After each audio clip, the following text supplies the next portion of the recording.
Antonio, you and Pedro Almodovar go back so long, to the early 80s. 1982 was the first time you made a film together. Do you remember meeting him for the first time and what you thought about him? Yeah. What do you remember? I told this story last night to an audience, but yeah, I was doing theater at the National Theater in Spain. I was 19 years old at the time.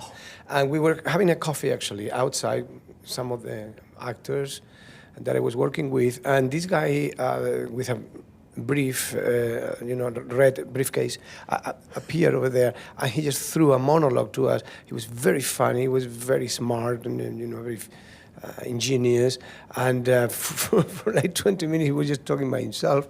I don't remember the issue, but I remember laughing with him and stuff like that. And at some point he just stood up just to leave, and he looked at me and he says, you got a very romantic face, you should do movies. I said, sure, whatever. So he left, and I asked the other actors that were with me, who is this guy? And they said, well, his name is Pedro Almodovar, and he made one movie, but he will never do another one. Wow. Yeah. Would you say he's one of the people who has changed your life more than anyone else? Yes, I know that.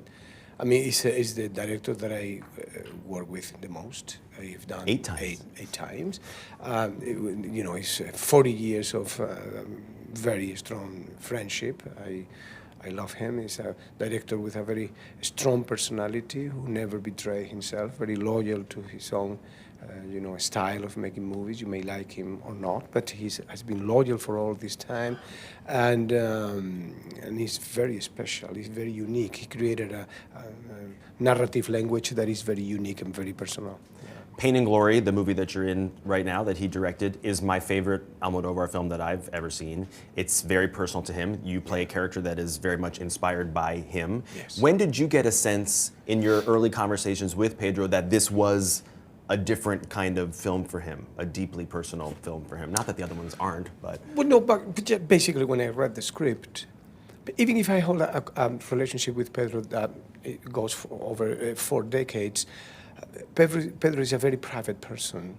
Our relationship got certain limits, and I never try to, trespass those limits. I was always very respectful of his privacy. So when I read the script, I knew it was important for him because there were certain revelations there about his own persona that I didn't know. Basically about the relationship with his family, especially with his mother, with actors, with lovers, with life, with itself. And, so I knew that he was just putting himself on the line of fire and just exposing a lot in this movie. So at that point, I knew that the movie was going to be, strong. Yeah. The performance that you give, I think, is the strongest of your career. I think a lot of people have been saying things along those lines. Did you feel on the set that you were giving a different kind of performance, or was it when you saw the finished product that you realized that this was something special? I knew that I was in a different space.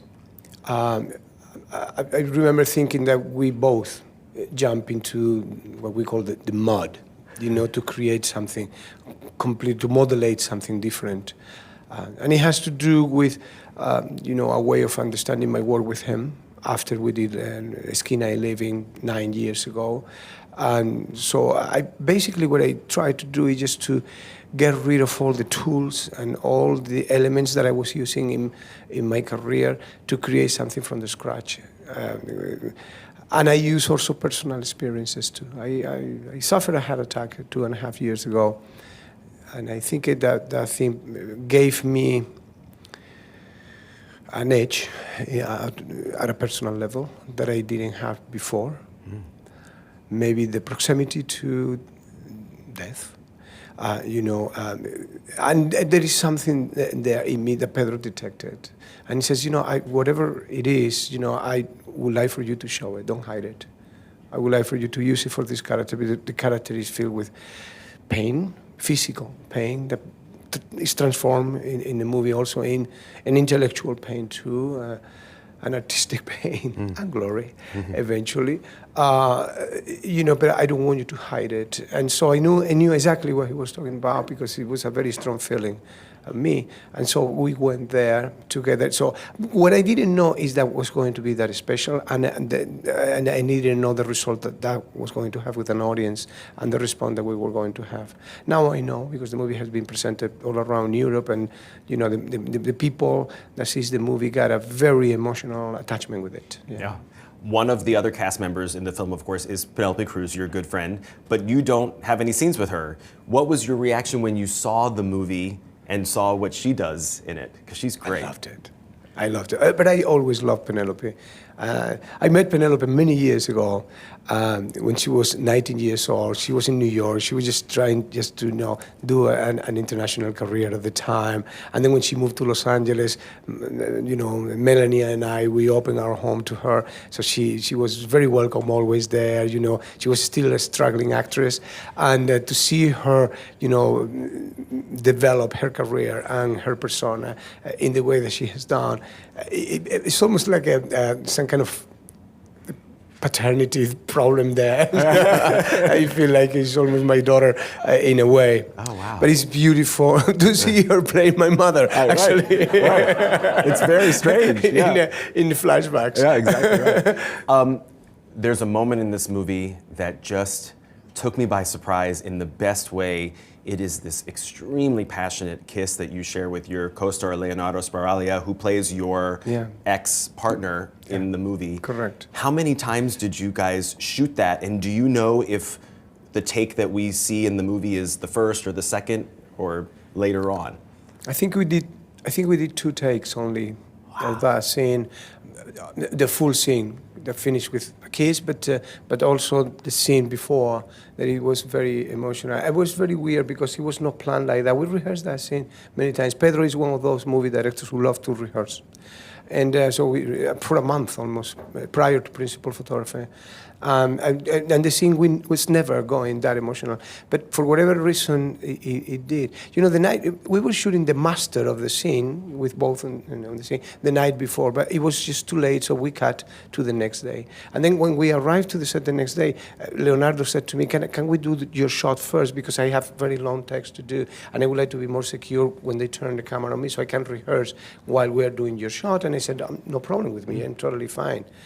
And suddenly, he started off camera telling me the story of his life. Now I got married, I have these 2 kids, I got a restaurant, you should come. And I got very emotional, I couldn't control. And I thought that Pedro was going to cut. I thought, oh, they're going to cut, they have to cut. But I just kept going.